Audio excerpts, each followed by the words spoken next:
Hello students, एक बार फिर से स्वागत है आपका मेरे यूट्यूब चैनल पर। आज हम बात करेंगे बहुत ही इम्पोर्टेंट लॉ की, जो कि है मेंडल का थर्ड लॉ, स्वतंत्र अपव्यूहन का नियम।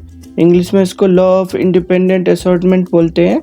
ये बहुत ही इम्पोर्टेंट एरिया है दोस्तों, और ये अक्सर बोर्ड एग्जाम में पूछा जाता है। तो आइए शुरुआत करते हैं मेंडल के थर्ड लॉ की। मेंडल का यह नियम द्विसंकर संकरण यानी डाई हाइब्रिड क्रॉस पर आधारित है। इसको आप नोट कर लीजिएगा ध्यान से, क्योंकि मेंडल के पहले दो नियम एक संकर संकरण पर आधारित थे। बोर्ड में यही क्वेश्चन एक एक नंबर में पूछ लिए जाते हैं कि मेंडल के एक संकर संकरण पर आधारित कौन कौन से नियम है, या द्विसंकर संकरण पर आधारित कौन कौन से नियम है। अगला पॉइंट देखते हैं। इसमें पौधे के दो जोड़ी विपर्यासी लक्षणों यानी ऐसे लक्षण जो एक दूसरे के ठीक विपरीत होते हैं का एक साथ अध्ययन किया जाता है। इससे पहले के जो फर्स्ट और सेकंड लॉ थे मेंडल के, उसमें हमने एक जोड़ी विपर्यासी लक्षणों का अध्ययन एक साथ किया था, लेकिन यहाँ पर एक साथ दो जोड़ी विपर्यासी यानी अपोजिट कैरेक्टर्स का अध्ययन किया जा रहा है। इस नियम के अनुसार जब दो जोड़ी विपर्यासी लक्षणों वाले पौधों के बीच संकरण कराया जाता है तो इन लक्षणों का पृथक्करण स्वतंत्र रूप से होता है, अर्थात एक लक्षण की वंशागति दूसरे को प्रभावित नहीं करती है। ये डेफिनेशन है स्वतंत्र अपव्यूहन के नियम की। आप इसको याद कर लीजिएगा। हम इसको एग्जाम्पल के द्वारा समझते हैं। जब एक शुद्ध पीले व गोल बीज वाले मटर के पौधे जिसका कि जीनोटाइप YR है का संकरण एक शुद्ध हरे एवं झुर्रीदार बीज वाले मटर के पौधे जिसका कि जीनोटाइप yr है से कराया जाता है, तब अलग स्थिति देखने को मिलती है दोस्तों।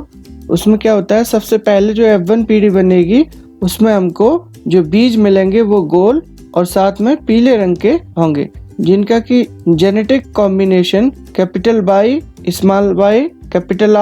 YR होगा, क्योंकि गोल आकृति एवं पीला रंग झुर्रीदार आकृति एवं हरे रंग पर प्रभावी है। इस वजह से पहला जो F1 पीढ़ी में हमको प्रोडक्ट प्राप्त होगा उसका कॉम्बिनेशन लेफ्ट हैंड साइड में दिए गए डायग्राम में देखिएगा, YR। तो जो बीज बनेगा वो गोल और येलो कलर का होगा। जब F1 पीढ़ी के पौधों में स्वपरागण यानी सेल्फ पॉलिनेशन कराया जाता है तो F2 पीढ़ी में निम्न 4 प्रकार के बीज उत्पन्न होते हैं। लेफ्ट साइड में दिए गए डायग्राम में आप देखिएगा, यहाँ पर आपको 4 टाइप के बीज दिखाई देंगे। नीचे की साइड में जो मैं राउंड कर रहा हूँ उसको देखिएगा, इसमें 9 जो है वो येलो राउंड है, 3 जो है वो येलो रिंकल्ड है, और 3 ग्रीन राउंड है, और 1 ग्रीन रिंकल्ड है। ये F2 जनरेशन है। F2 जनरेशन में जो रेशियो रहेगा उसको हम यहाँ पर स्पष्ट रूप से देख लेते हैं। एक बार फिर से रीड करते हैं हिंदी में। 9 गोल और पीले बीज मिलेंगे हमको, 3 झुर्रीदार और पीले बीज मिलेंगे, 3 गोल और हरे बीज मिलेंगे, और 1 स्पेशल मिलेगा जो कि झुर्रीदार और हरे कलर का है। ये प्योर रिसेसिव टाइप का होगा। आइए राइट हैंड साइड पे दिए गए डायग्राम में भी इसको फिर से समझ लेते हैं। फर्स्ट में हमने क्या किया था कि एक इस टाइप का हमने बीज लिया और एक इस टाइप का बीज लिया। ये दोनों दो जोड़ी विपर्यासी लक्षणों के लिए एक दूसरे से विपरीत हैं। एक का कलर येलो है, दूसरे का ग्रीन है, तो अपोजिट कैरेक्टर हो गया। एक की बॉडी का स्ट्रक्चर चिकना है, ऊपर की खाल जो है उसकी चिकनी है, और दूसरे की जो खाल है वो झुर्रीदार है, तो ये भी एक दूसरे के विपरीत हो गया। इसीलिए हम यहाँ पर इसको बोलते हैं दो जोड़ी विपर्यापी लक्षण या दो जोड़ी विपरीत लक्षण।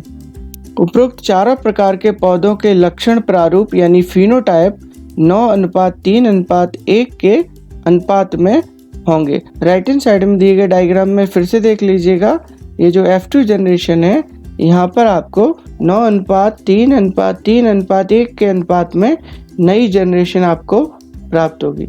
आइए दोस्तों, अब हम देख लेते हैं वंशागति के नियमों का महत्व। पहला पॉइंट, अप्रभावी लक्षण विषम युग्मजीय अवस्था में प्रकट नहीं होते। तो ये हमको तभी पता चलेगा जब आप वंशागति के नियमों के बारे में ठीक से जान पाएंगे। संकरण विधि द्वारा उपयोगी लक्षणों का विकास किया जा सकता है। संकरण विधि में क्या होता है, जो F1 जनरेशन प्राप्त होगी वो हमेशा प्रभावी होगी। तो अप्रभावी के साथ में अगर प्रभावी जोड़ देंगे तो नई जनरेशन आपको प्रभावी करैक्टर वाली ही प्राप्त होगी। सुजननिकी यानी यूजेनिक्स जो है वो मेंडलीय नियमों पर आधारित है। सुजननिकी में यानी यूजेनिक्स में हम दोस्तों ह्यूमन जनरेशन को किस तरीके से अच्छा बना सकते हैं उसकी स्टडी करते हैं, यानी उसकी नई जनरेशन किस तरीके से हम बेटर बना सकते हैं उनका अध्ययन करते हैं। तो ये मेंडल के नियमों पर ही आधारित है। अगला पॉइंट, जीन संकल्पना की पुष्टि पृथक्करण के नियम से होती है, यानी जो जीन के बारे में सोचा गया था उसकी पुष्टि मेंडल के पृथक्करण के नियम से आसानी से हो जाती है। मेंडल के नियमों के उपयोग से रोग प्रतिरोधक तथा अधिक उत्पादन वाले फसली पौधों की किस्मों का विकास किया जा सकता है। तो ये तभी संभव है जब आपको वंशागति के नियमों के बारे में ठीक से जानकारी होगी। संकरण विधि से अनुपयोगी लक्षणों को हटाया जा सकता है तथा उपयोगी लक्षणों को एक साथ एक ही जाति में लाया जा सकता है। तो इस प्रकार से वंशागति के नियमों का बहुत महत्व है। तो मैं आशा करता हूँ कि अब आप विभिन्न एग्जाम्स में इसको आसानी से लिख पाएंगे।